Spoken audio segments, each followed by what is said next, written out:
Allô tout le monde, j'espère que vous allez bien. Aujourd'hui, j'avais envie de vous parler de la culpabilité. Cette chose qui nous attaque toutes. On n'y échappe pas, j'ai l'impression qu'en tant que parent, père ou mère, on n'échappe pas à la culpabilité. Il y a toujours des moments où on va se sentir coupable et j'avais envie de vous parler de ça. Je pense qu'en tant que parent, on veut tous et toutes le meilleur pour nos enfants. On veut que nos enfants soient heureux, on veut qu'ils soient épanouis, on veut qu'ils aient on veut que ouais, on veut le meilleur pour nos enfants. Puis ça, je pense que c'est pour tous les parents. Puis je pense que quand on est un parent qui veut être dans le respect, dans l'empathie, dans la bienveillance, ben on est d'autant plus informé des impacts des violences éducatives ordinaires, puis de toutes ces choses qu'on peut avoir le réflexe de faire. Fait qu'on est d'autant plus à l'affût de ces choses-là.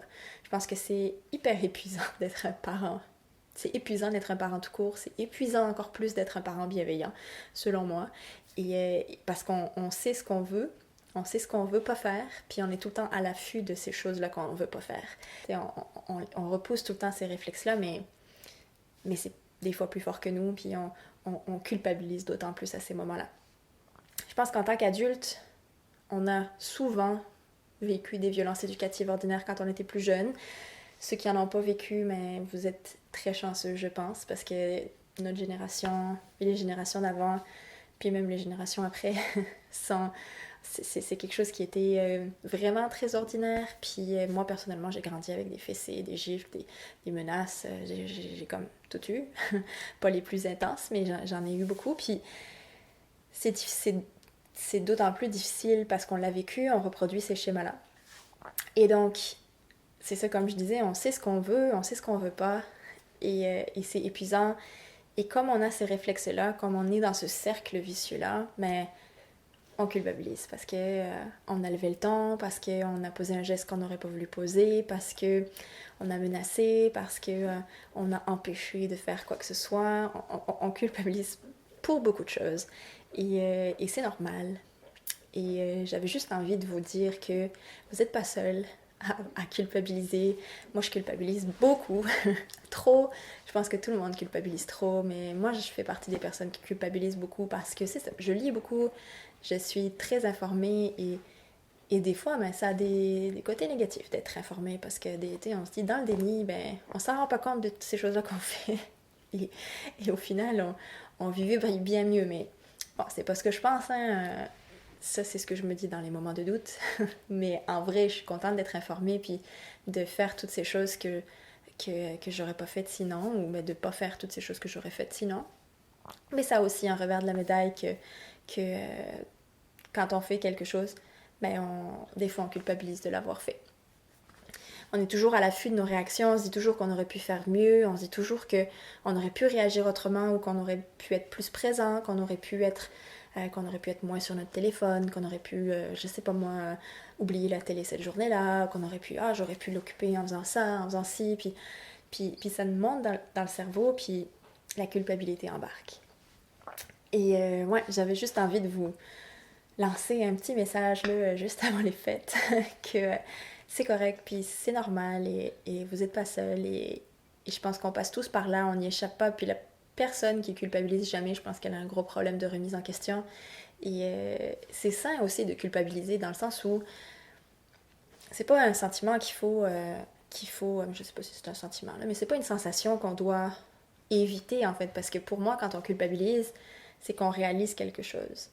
Et des fois, moi, j'ai tendance à mitiger un petit peu mes mots là, sur ma chaîne YouTube parce que je veux pas vexer les gens, je veux pas culpabiliser les gens. Puis en fait, je devrais pas parce que les gens qui culpabilisent pas, les gens qui vont se vexer, en fait, ce sont des personnes qui se remettent pas en question. C'est des personnes qui, si je dis, je sais pas moi, que moucher le nez par derrière à un enfant sans lui demander son consentement, c'est pas une violence éducative ordinaire, c'est correct de faire ça. C'est du monde qui vont juste, peu importe ce que je veux dire, ces personnes-là vont jamais changer, ils culpabilisent pas.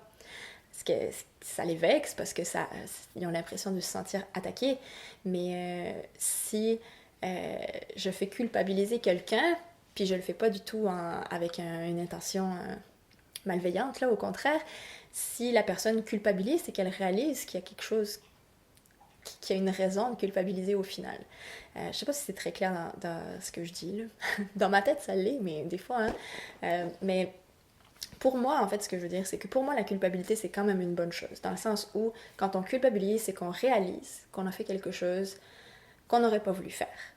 Et c'est la première étape, en fait, au final, quand on le réalise, mais on a déjà la clé du succès.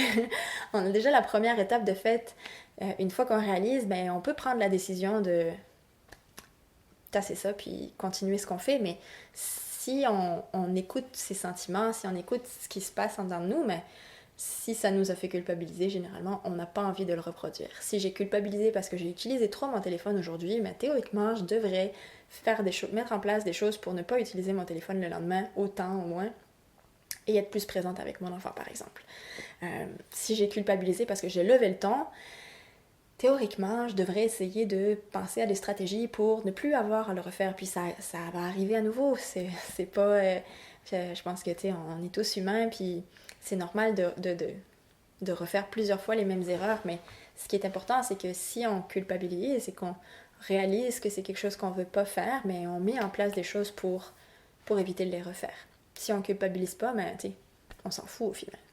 Donc, ouais, c'est ça. J'avais envie de vous parler de la culpabilité. J'aimerais ça savoir, vous, comment vous voyez ça dans les commentaires. Si vous trouvez que des fois, le message aussi que j'envoie, c'est culpabilisant, ben, dites-le moi aussi. Puis, c'est ça. C'est tout ce que je voulais vous dire pour aujourd'hui. J'espère que vous avez aimé cette vidéo. Si jamais c'est le cas, n'hésitez pas à la liker et à vous abonner à ma chaîne aussi si vous ne l'êtes pas encore. Dans le fond, sur ma chaîne, je parle de parentalité bienveillante, pédagogie alternative, puis tout ce qui a trait de près ou de loin à l'enfance. Donc si jamais ce sont des sujets qui vous intéressent, n'hésitez pas à vous abonner. Et c'est ça, on se retrouve dans quelques jours avec une nouvelle vidéo. Bye bye!